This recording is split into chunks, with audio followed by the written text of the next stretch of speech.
పెళ్ళిళ్ళలో వింత పోకడలు ఈ మధ్యకాలంలో మనం ఎక్కువగా చూస్తున్నాం. ఇలాంటివన్నీ కేవలం ముఖపరిచయం ఉన్న అందరినీ వేల సంఖ్యలో పిలవడం, పిలిచిన వారికి ఎవరు వచ్చారో కూడా గమనించే తీరుకుండదు. అటెండ్ అయిన వాళ్ళకి 6 నెలల తర్వాత అసలు సదరు పెళ్ళికి వెళ్ళామనే విషయం గుర్తుండదు. పొద్దున్న పెళ్ళైతే స్నానం కూడా చెయ్యని చెమట కంపుతో అపరిశుభ్రంగా ఉన్న వ్యక్తులు అర్ధరాత్రి వంట చేసి దానికి విందు అనే పేరు పెట్టి పొద్దున్న వడ్డించడం. రాత్రి పెళ్ళైతే సీన్ రివర్స్ అంతే.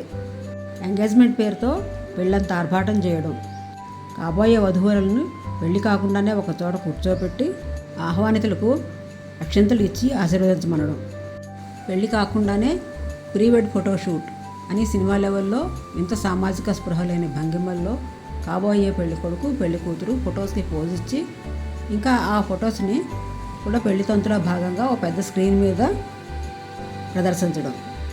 పెళ్లి కోసం లక్షల రూపాయలు ఖర్చు పెట్టిన డెకరేషను 10 గంటల్లో ఇంకో ఫంక్షన్ ఉంటే వెంటనే పీకి పారాడు. ఫొటోస్ న్యాచురల్గా తీయకుండా ఫోటోగ్రాఫర్ కోసమే పెళ్లి చేసుకున్నట్టు వాడు చెప్పిన వింత భంగిమల్లో పోజ్ ఇచ్చి ఫోటోల ప్రమాదం లేకుండా పోయింది. ఫోటోగ్రాఫర్ బిల్లు కూడా లక్షల రూపాయల్లోనే ఉంటుంది. పెళ్లి బట్టలకు కూడా లక్షల రూపాయలు ఖర్చు చేసి జీవితంలో మళ్ళీ ఇంకో ఫంక్షన్కి వాడకుండా డబ్బు వృధా చేయడం. భోజనాల పేరుతో సమయంతో నిమిత్తం లేకుండా అల్పాహారం, చాట్, 20 రకాల స్వీట్లు, 50 రకాల వంటకాలు, 10 రకాల ఫ్రూట్స్, 5 రకాల డెజర్ట్స్, ఇవన్నీ జీవితంలో ఎన్నడూ తినన్నట్టు ఆహుతులు అన్ని రకాల పదార్థాలు తినే ప్రయత్నం చేయడం ఒక వింత. భోజనం ఖర్చు కూడా లక్షల రూపాయలు. పెళ్లి తంతు తర్వాత కిలోమీటర్ క్యూలో నిలబడి స్టేజ్ ఎక్కి మొక్కుబడిగా అక్షంతలు వధూవరులు నెత్తిన జల్లి వాటిని బూట్లు తొడుక్కున్న కాళ్ళతో తొక్కి ఫోటోలకి పోజ్ ఇవ్వడం. ఆ ఫొటోస్ జీవితంలో ఎవరికి చూసే తీరిక కూడా ఉండదు.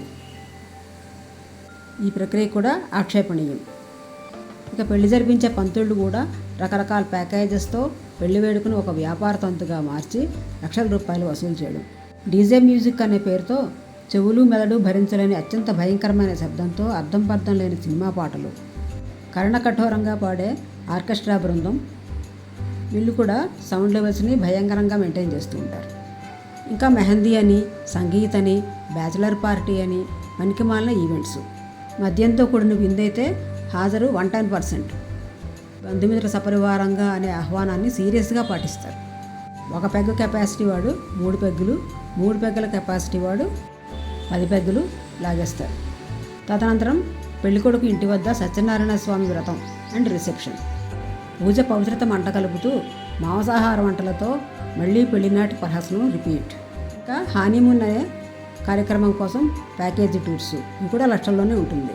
ఇక గిఫ్ట్స్ పేరుతో వచ్చే పనికిమాలిన వస్తువులను ఏం చేసుకోవాలో అర్థం కాదు. అందుకని పగ తీర్చుకునేందుకు రిటర్న్ గిఫ్ట్స్ పేరుతో ప్లాస్టిక్ డబ్బాలు, పచ్చడి సీసాలు వగైరా ఇవ్వడం.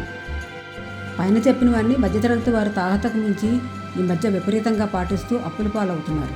అనాలోచిత విధానాలు ఒకరిని చూసి మరొకరు అనుసరిస్తూ ఫంక్షన్ హాల్స్ వాళ్ళని, క్యాటరర్స్ని, ఫోటోగ్రాఫర్స్ని, డెకరేటర్స్ని కోటీశ్వరులు చేయడం మాత్రం ఖాయం.